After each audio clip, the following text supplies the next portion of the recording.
I'm dead serious when I say this, but if someone ever tells you that a movie or show is objectively good or bad, send them this video. If you are someone who tells other people that art is objective, then stop right now. You are wrong and you are misleading other people. And if you genuinely believe that art is objective, then I am deeply sorry because you have been misled. I'm usually not this hostile in my videos, but this whole debate on objectivity within the Star Wars community, and really the whole film community, has plagued film criticism. Art is subjective, and I believe from the bottom of my heart that the notion that films can be objectively good or bad is dangerous. Also, the word objective has been forever ruined. Analyzing films objectively does not mean you are analyzing it on a factual basis. It means you are removing bias when stating your opinion on a film.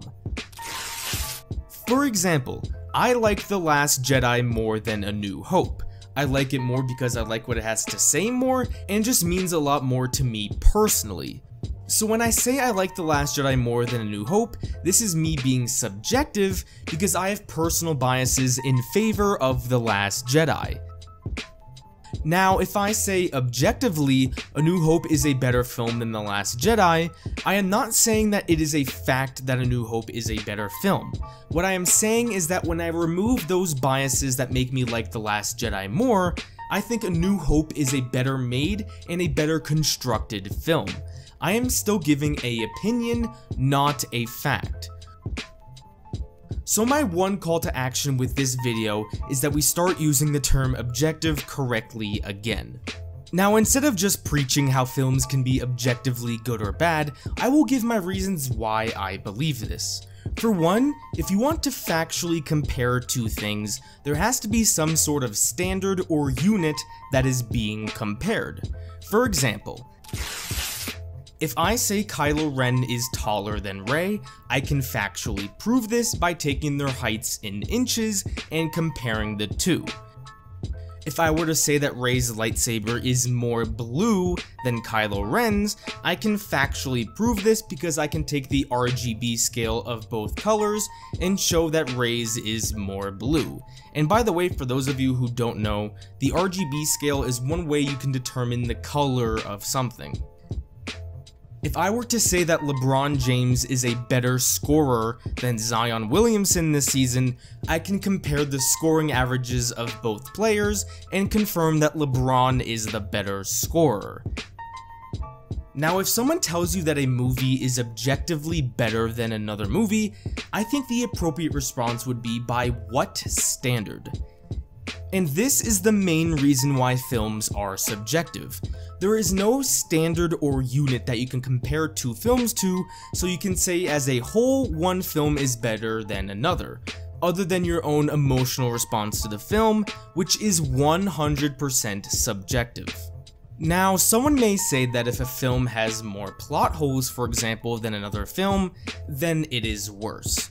For one, what constitutes as a plot hole isn't entirely based on fact. I think a lot of people confuse a lack of an explanation with a plot hole. For example, I have heard people say that the Resistance not using Y-Wings in The Last Jedi is a plot hole because they were available in the original trilogy. Now, I honestly think this is the worst example of a plot hole I have heard in a while, but the amount of people that have tried to make this argument baffles me.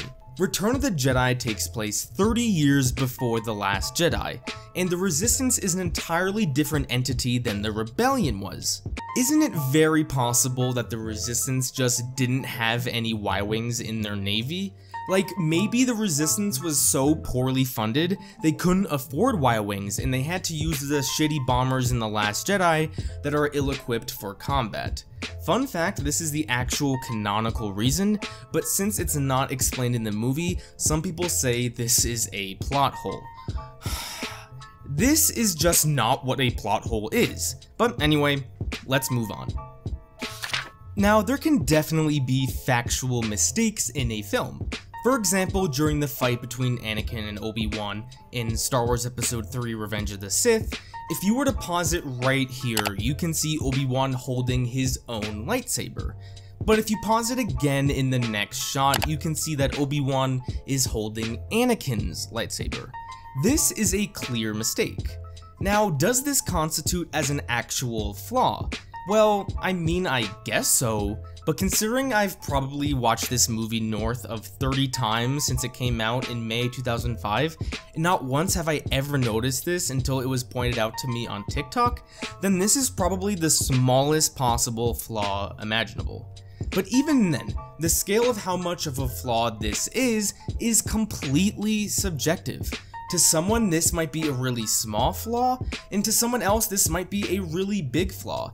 And this same line of thinking applies to everything else that someone may constitute as a flaw, whether it be filmmaking, acting, or anything else.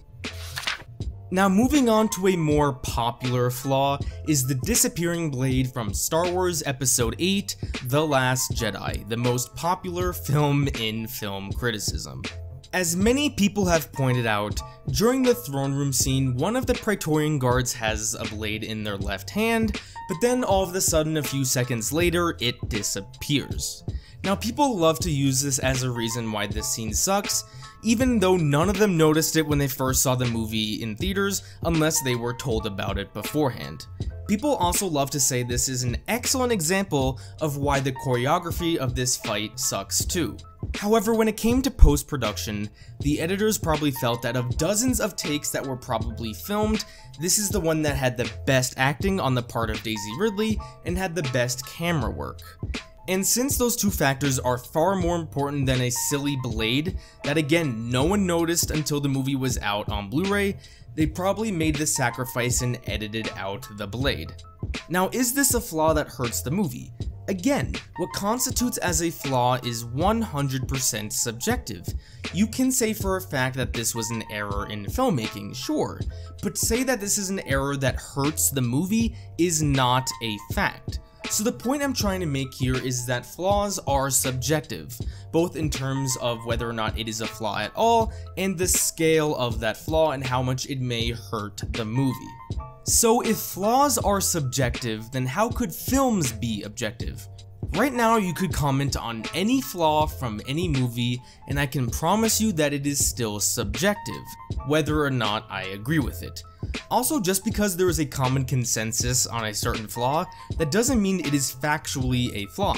For example, I'm pretty sure most people would agree that Hayden Christensen's acting is not that good.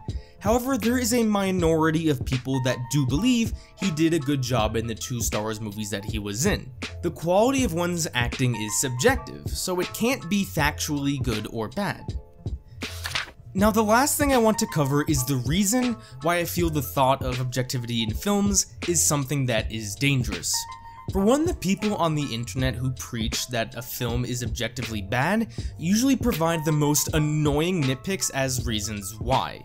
These people are brainwashing tens of thousands of people that this scene is bad because there are a few inconsistencies with the choreography.